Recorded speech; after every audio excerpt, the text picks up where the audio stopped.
Hello friends, welcome you online BA classes.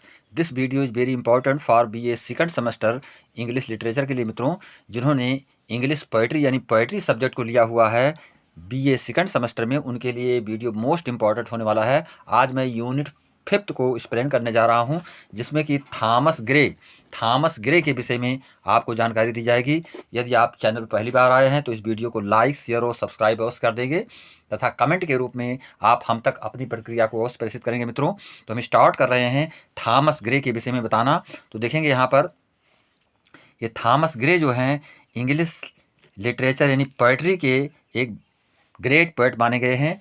इनके life and works के विषय में मैं एक्सप्लेन करने जा रहा हूँ, इनके लाइफ्स के विषय में, इनके वर्क्स के विषय में, यानी कि यूनिट 5th में आपको इसको पढ़ना होगा। तो थॉमस ग्रे, इनका जीवन और कार्य के विषय में हम आपको बताने जा रहे हैं।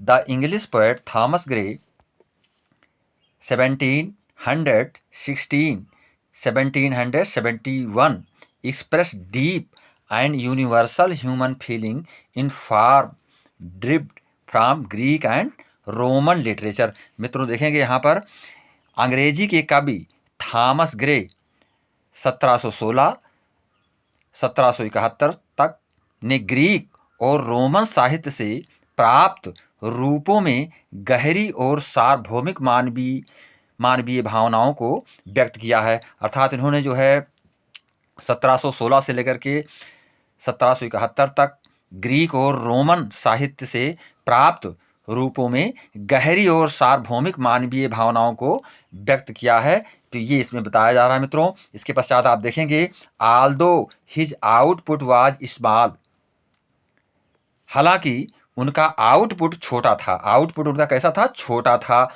इन ही introduction new subject matters for poetry, फिर भी उन्होंने कविता के लिए नई विषय वस्तु प्रस्तुत किया। उनका जो है जो कि आउटपुट छोटा था, आउटपुट छोटा होते हुए भी इन्होंने कविता के लिए नई विषय वस्तु प्रस्तुत की है। तो ये यहाँ पर बताया जा रहा है मित्रों।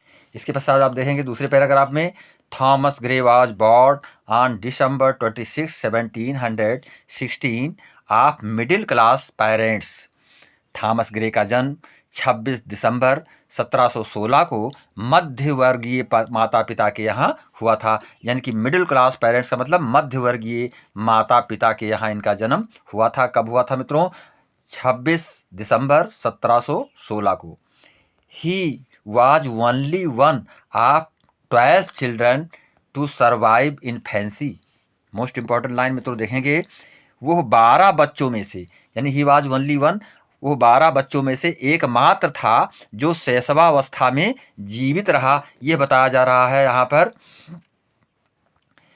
कि वो जो इनके 12 बच्चे हुए, इनकी माता पिता के 12 बच्चे हुए, only one of 12 children to survive infancy, अर्थात वो 12 बच्चों में से एकमात्र था जो शैशवावस्था में जीवित रहा।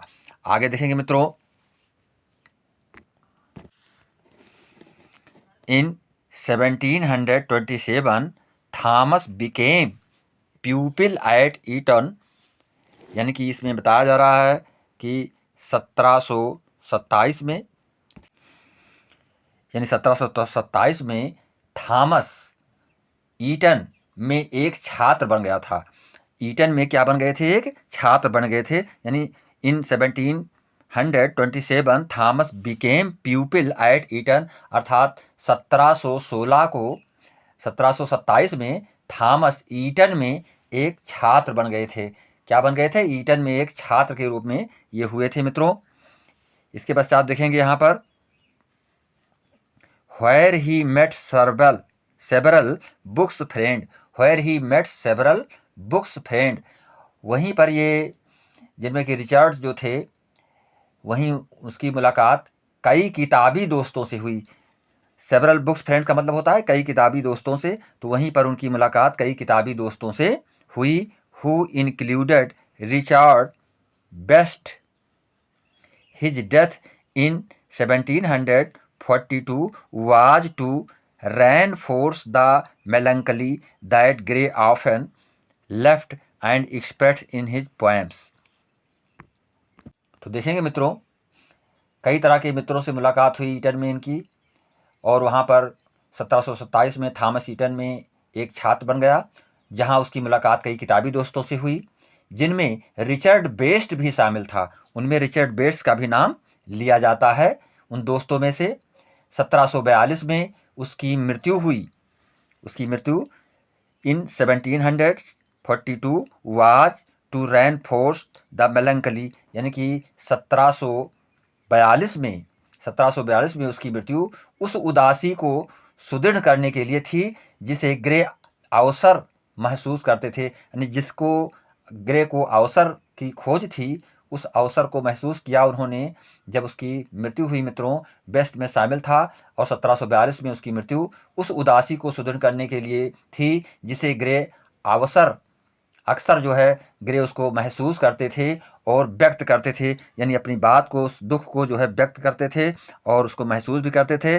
That grow often let the express in his poems, और उन्होंने उसको अपनी पोएम में छोड़ा, अपनी पोएम में उसको, उस उदासी को जो है पूरी तरह से साक्षर जो है रचना करने का प्रयास किया मित्रों, जिसे ग्रे और उसके पश्चात उसके संबंध में तमाम कविताएं लिखी। और हॉरेस वालपोल, यहाँ पर देखेंगे, and Horace Walpole son of English first modern style prime minister and later and important man of letters, यहाँ पे देखेंगे मित्रों।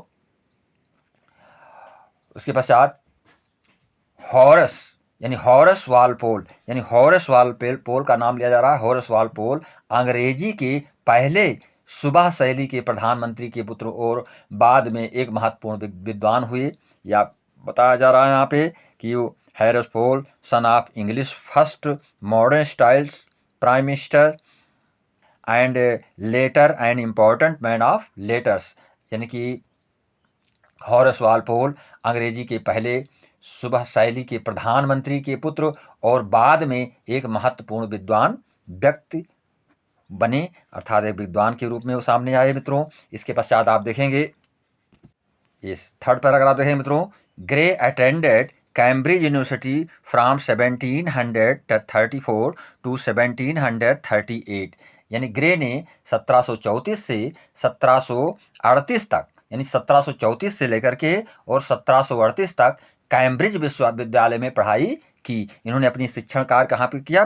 कैम्ब्रिज विश्वविद्यालय में मित्रों। तो इन्होंने 1734 से लेकर के और 1738 तक कैम्ब्रिज यूनिवर्सिटी में अपनी पढ़ाई को पूरा किया, वहाँ पे अध्ययन किया। And after leaving the university without a degree undertook the grand tour of Europe with Walpole from 1739 to 1741, यानी कि इन्होंने अपनी जो शिक्षण का, तो यहाँ बताया जा रहा है कि पढ़ाई करने के पश्चात, यानी कि 1734 से लेकर के 1738 तक कैम्ब्रिज विश्वविद्यालय में पढ़ाई की और बिना डिग्री के विश्वविद्यालय को छोड़ने के लिए इनको छोड़ने के बाद 1739 से लेकर के जो है 1739 से लेकर के 1741 यानी तक जो है वालपोल के साथ यूरोप का भव्य दौरा किया। यानी इन्होंने उस पढ़ाई को ब्रेक कर दिया बीच में और वालपोल के साथ जो है पूरी तरह से यूरोप का भ्रमण किया, दौरा किया। आगे देखेंगे, during this tour the two friends quarrelled, during the tour the two friends quarrelled, अर्थात इस दौरे के दौरान जब वो भ्रमण कर रहे थे तो इसी दौरान जो है टू फ्रेंड्स क्वारल, दोनों अर्थात दोनों दोस्तों में क्या हुआ? झगड़ा हो गया मित्रों। तो यहाँ पे टू फ्रेंड्स क्वारल्स बताया जा रहा है, टू फ्रेंड्स क्वारल्स। इसमें टू फ्रेंड्स कौन थे? एक तो थे थॉमस ग्रे और दूसरे थे वालपोल। तो दोनों मित्रों में क्या हुआ? विवाद हो गया, झगड़ा हो गया मित्रों। वाज मेड अप इन 1745, यानी 1745, यानी कि कब हुआ? तो 1745 में। और ये विवाद जो था वो सुलझा, जो विवाद हो गया था वो 1745 में जाकर के सुलझ गया। The quarrel was made up, made up का मतलब होता है सुलझ जाना, हल हो जाना। इन 1745, यानी 1745 में जो विवाद था आपस में, ये क्या हुआ मित्रों? ये सुलझ गया था। जो उस पर विवाद आपस में दोनों लोगों में हो गया था। आगे देखेंगे मित्रों, and Walpole was to be a significant influence in the prolongation of Gray's poem in later years।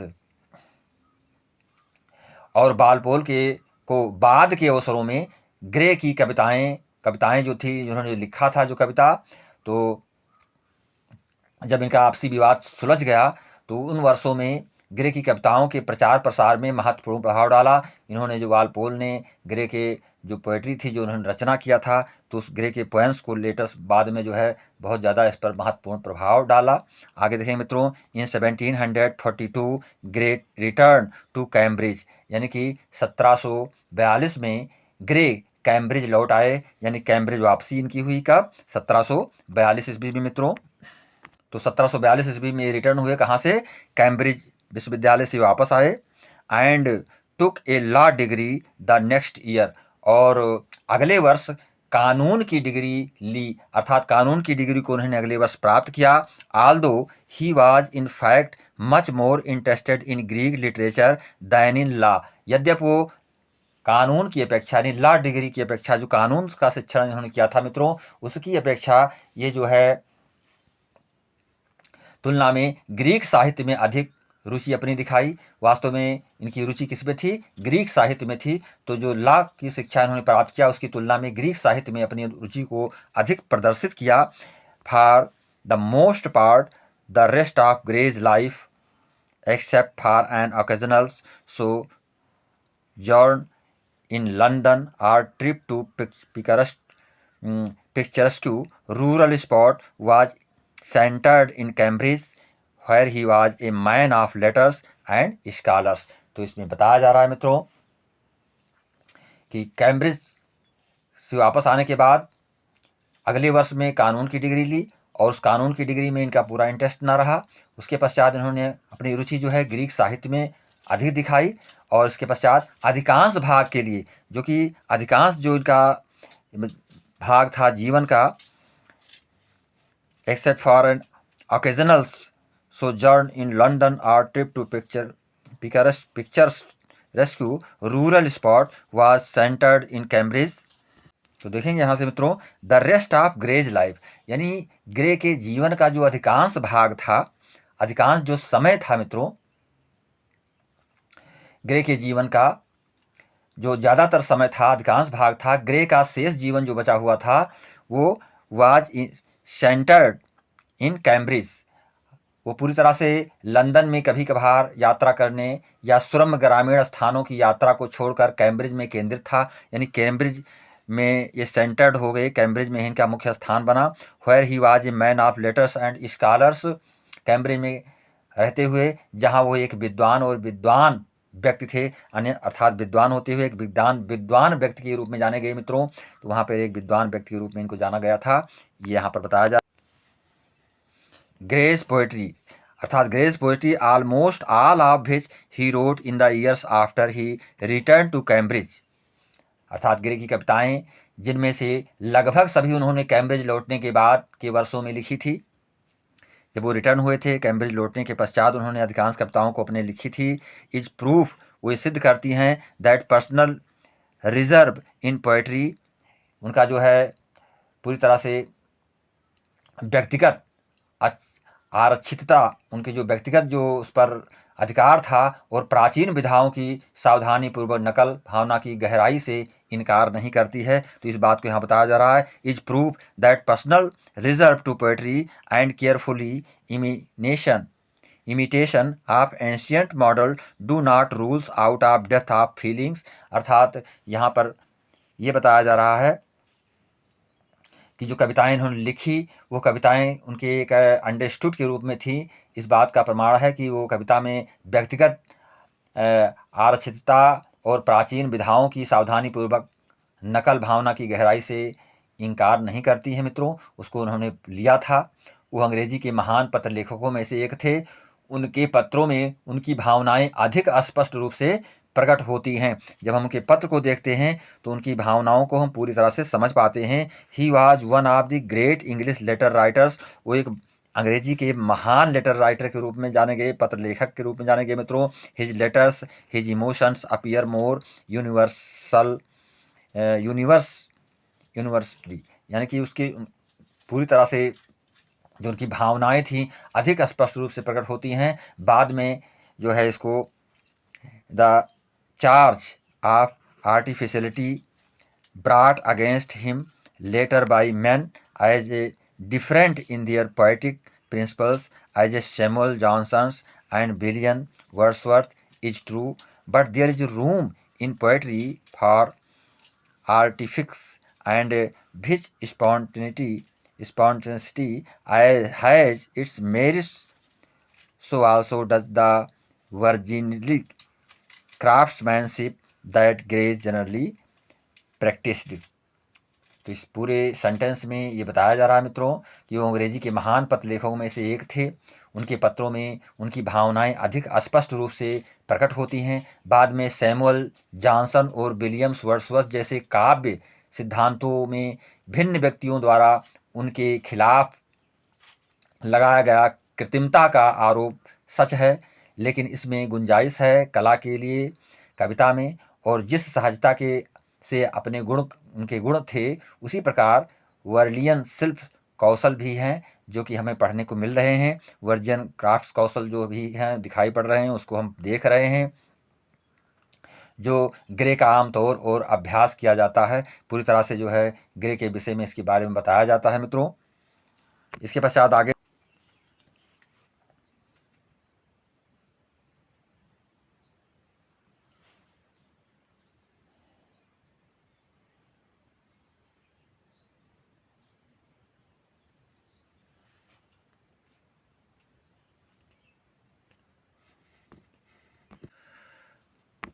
यहाँ पर देखेंगे मित्रों, डिलाइट टू क्लीव, यानी कि उसको जो है पूरी तरह से जो है ये विभाजित करती है, अलग करती है विथ प्लिएंट आर्ट। प्लिएंट आर्ट का मतलब होता है खुशियों से भरी हुई कला, अर्थात जिस कला को पूरी तरह से हम समझ पाते हैं, कर पाते हैं विशाल कला के साथ में। द प्लिएंट आर्ट द थैम्स, अर्थात जो खुशी की लहर है उस खुशी की लहर को, थैम्स की खुशी की लहर को हम पूरी तरह से व्यक्त कर पाते हैं। ग्लासी बे, ग्लासी बे का मतलब कांच की जो लहर है, ग्लासी बे कांच की जो लहर है। But it concludes with a memorably classic sentiment, परंतु ये एक यादगार क्लासिक भावना के साथ समाप्त होती है। दैट डिजर्व इस लेपिडिटी, जो कि क्लासिक भावना के साथ समाप्त होती है, जो इसकी लेपिडरी अर्थात लेपिडरी अभिव्यक्ति के योग्य मानी जाती है मित्रों, जो कि लेपिडरी इसके जो है अभिव्यक्ति के योग्य समझी गई है।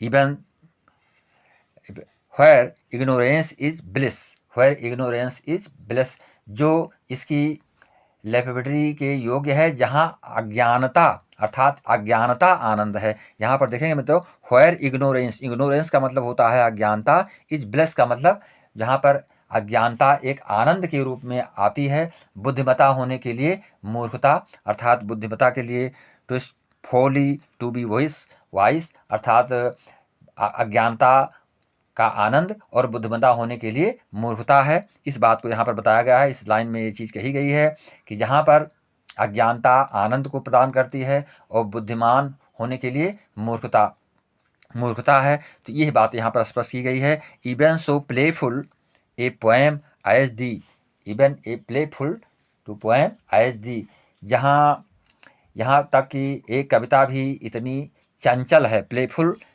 एक कविता भी एक चंचलता सी पूर्ण बताई गई है, अर्थात even so playful a poem as the, अर्थात जहाँ पर पूरी तरह से कविता भी इतनी चंचल है। सोन आगे देखेंगे,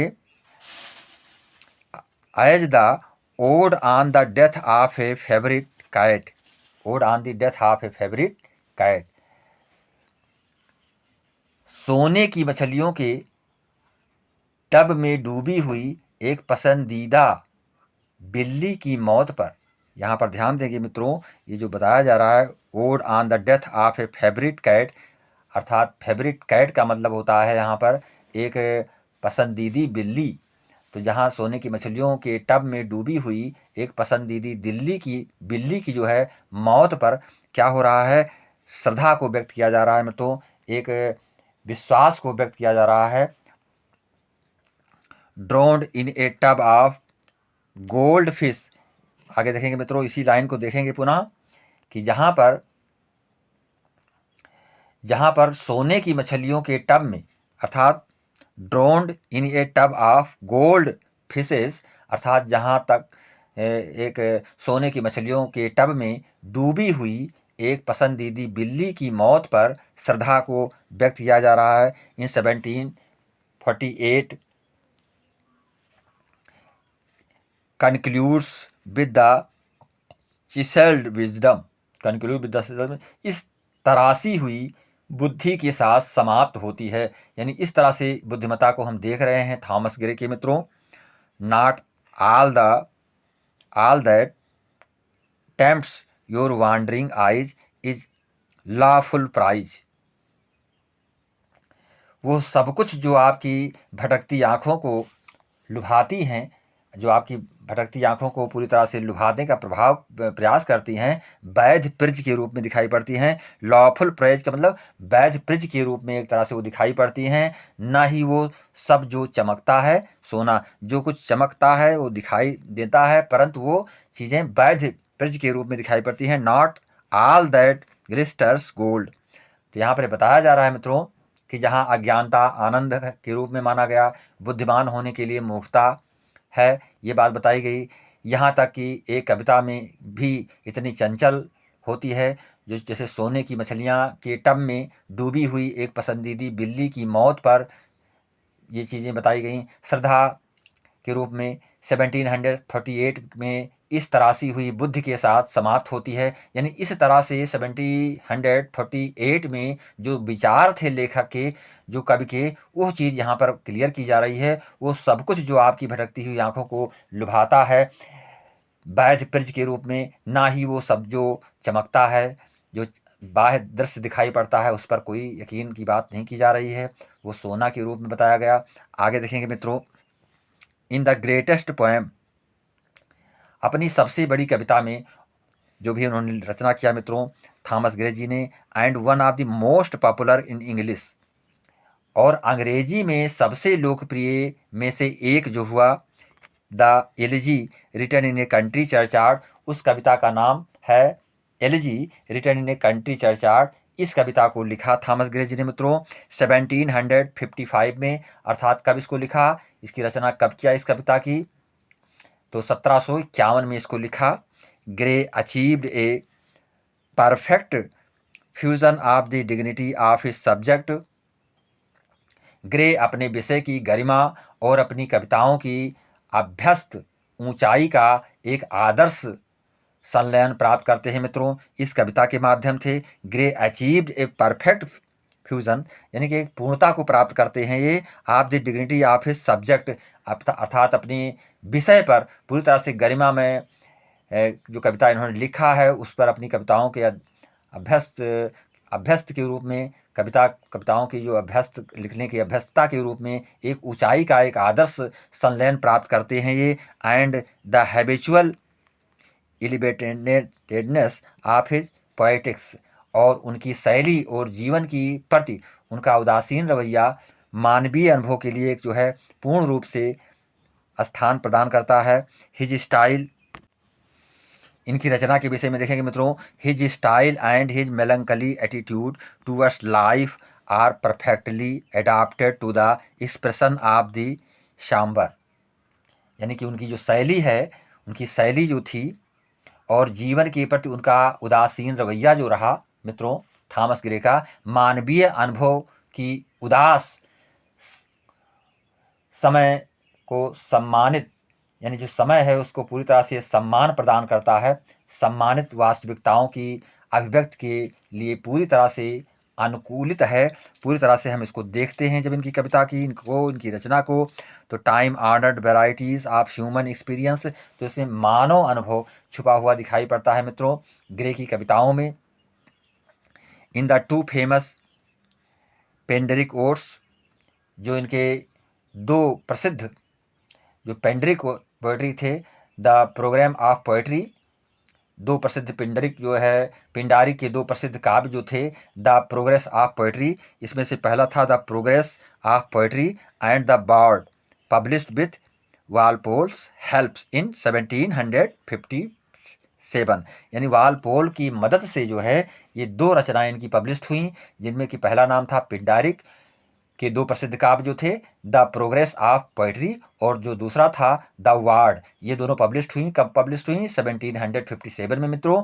किसकी हेल्प से पब्लिश्ड हुई? तो वालपोल की मदद से प्रकाशित की गई हैं किताबें, जिसमें कि मेग्रे रोमांटिक कवियों की धुनों में पूरी तरह से Gray seems to anticipate the rhapsodies of the romantic poets, जिसमें कि ग्रे को पूरी ही तरह से रोमांटिक कवियों की धुनों का अनुमान लगाते प्रतीत होते हैं। यानी ग्रे जो है रोमांटिक कवियों के रूप में अपने आप को प्रदर्शित करते हैं मित्रों। Some readers in Gray's times found the odes obscure, अर्थात जो कुछ रीडर हैं, जो कुछ पाठक हैं, जो पाठकों को उस समय के जो कुछ पाठकों को श्लोकों, यानी श्लोक जो लिखे गए थे मित्रों, श्लोक अस्पष्ट लगे। यानी इनकी जो रचनाएं हुई वो रचनाएं जो है पूरी तरह से फाउंड द ओड्स ऑब्सक्यूर, पूरी तरह से स्पष्ट दिखाई पड़ी। इनकी रचना में जो लाइनें थी, जो पोएम की जो रचना इन्होंने किया, वो श्लोक पूरी तरह से स्पष्ट दिखाई पड़े। But they are not so by modern standards, परंतु आधुनिक मानकों के अनुसार, मॉडर्न के समय के अनुसार जो है, परंतु ये आधुनिकता को जो है छूने में थोड़ा दूर थे। आधुनिक मानकों के अनुसार वह ऐसे नहीं है। जो आधुनिक मानक लगाया जाता है उससे वो थोड़ा भिन्न थे मित्रों। They are not so by modern standards, modern standard से थोड़ा वो अलग थे। Much of Gray's energy in his later years was devoted to the study of old and Norse poetry, a preoccupations that reveals itself in his odes. बताया जा रहा है मित्रों, अपने वाद के वर्षों में, यानी कि उसके पश्चात के जो वर्ष थे, उनके जो समय थे थॉमस ग्रे के, उसमें अधिकांश ऊर्जा पुरानी अंग्रेजी और नार्स कविता के अध्ययन के लिए समर्पित की। अर्थात उन्होंने अपनी ऊर्जा को, अपनी शक्ति को पूरी तरह से लगा दिया किसमें मित्रों? पुरानी अंग्रेजी और नार्स कविता के अध्ययन के लिए समर्पित कर दिया। एक व्यस्तता जो उनके श्लोकों में प्रकट होती है, ये व्यस्तता उनके श्लोकों से प्रकट होती है। A preoccupations that reveals itself in his odes, यानी उनके जो श्लोक हैं, जो कविताएं हैं, उनमें ये रिवील्स हो रही हैं, प्रकट हो रही हैं पूरी ही तरह से। क्या? व्यस्तता प्रकट हो रही है मित्रों। तो ये बात बताई जा रही है ग्रे की पोएम्स के विषय में, ग्रे के लेखन के विषय में, जो कि मोस्ट इंपॉर्टेंट है। इससे संबंधित क्वेश्चंस भी आपसे पूछे जाएंगे, जो कि लॉन्ग आंसर टाइप क्वेश्चंस के रूप में हो गए मित्रों। तो मैं चाहूँगा कि आप पूरी ही तरह से इस वीडियो को देखेंगे और सारी चीज़ें आपको वर्ड वाइज समझ में आती चली जाएंगी। तो हम इसके पश्चात चाहेंगे कि कमेंट के रूप में आप हम तक अपनी प्रतिक्रिया को प्रेषित करेंगे। इसी के साथ मित्रों, नमस्कार, जय हिंद, जय भारत।